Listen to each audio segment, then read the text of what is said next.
अनसुने किस्से के इन पलटते हुए पन्नों में चलते हैं उस दौर में जब 60 के दशक से 80 के दशक तक कई सुपरहिट गीत रचने वाले और फिल्म संगीत की हर परंपरा को चुनौती देकर कामयाबी के नए कीर्तिमान रचने वाले राहुल देव बर्मन यानी सबके चहेते आर.डी. बर्मन उर्फ पंचम दा अपने आखिरी दिनों में बिल्कुल अकेले पड़ गए थे। अब सोचने वाली बात यह है कि कामयाबी पाने के बावजूद संगीत और फिल्म जगत के कई नामचीन लोगों के इतने करीबी होने के बाद भी ऐसा उनके साथ क्यों हुआ? आर.डी. बर्मन हर निर्माता की पहली पसंद हुआ करते थे। आखिर क्यों उनको काम मिलने में मुश्किलें पेश आने लगी? अभिनेता शम्मी कपूर ने आर.डी. बर्मन के बारे में कहा था, हर एक शख्स की जिंदगी में उतार चढ़ाव आते हैं, लेकिन पंचम दा अपने उतार से अच्छी तरह से निपट नहीं पाए। शम्मी कपूर की फिल्म तीसरी मंजिल में आर.डी. बर्मन ने बेहतरीन संगीत दिया था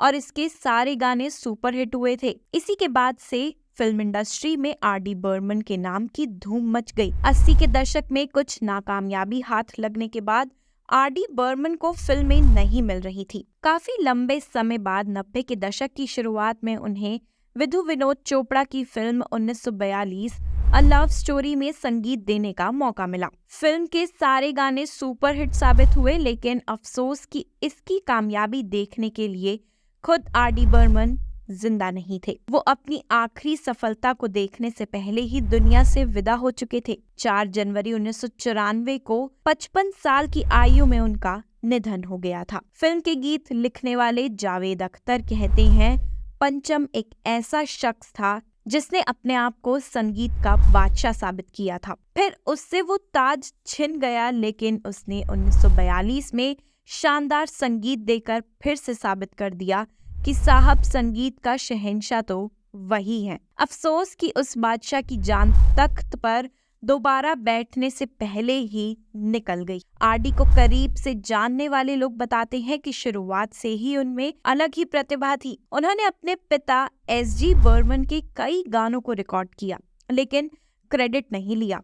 एस.जी. बर्मन के बीमार पड़ने के बाद जब आर.डी. बर्मन निर्माताओं के पास अपना संगीत लेकर जाते तो वो निर्माता उनसे कहते, यार पंचम, तुम्हारे संगीत में वो बात नहीं जो तुम्हारे पिता के संगीत में हुआ करती थी, कुछ और सुनाओ। ऐसा ही कुछ जब उनसे फिल्मकार शक्ति सामंत ने कहा, तब आर.डी. ने चुपके से आशा भोसले से कहा, अब मजा देखना। फिर शक्ति सामंत से उन्होंने कहा, मेरे पिताजी ने एक ट्यून बनाई थी जो इस्तेमाल नहीं हो पाई, वो सुनाऊं क्या? शक्ति सामंत ने कहा, फौरन सुनाओ। तब आर.डी. ने अपने पिता का नाम लेकर अपनी खुद की ही ट्यून सुना दी, जिसे सुनने के बाद शक्ति सामंत बोले, वाह वाह क्या बात है, मैंने कहा था ना कि तुम्हारे पिता की बात ही अलग है। गुलजार ने एक बार अपने इंटरव्यू में बताया कि आर.डी. बर्मन बेहद उतावले इंसान थे। जब वो संगीत रच रहे होते थे तो वो काफी बेचैन रहते थे। अगर उस वक्त उन्हें गर्मा गर्म चाय पेश की जाती थी तो वो उसके ठंडे होने का इंतजार भी नहीं करते थे, पानी में डालकर उसे पी जाते थे। लेकिन इतने उतावले होने के बाद भी उनके संगीत में एक ठहराव था। आर.डी. बर्मन के लिए कई गाने गा चुके अमित कुमार से एक बार आर.डी. बर्मन ने खुद कहा था, यार मेरे पास ढेर सारे आइडिया हैं, लेकिन कोई मुझे समझ नहीं पाया, मैंने तो अभी तक कुछ किया ही नहीं है। तो ये थे आर.डी. बर्मन की जिंदगी से जुड़े कुछ किस्से।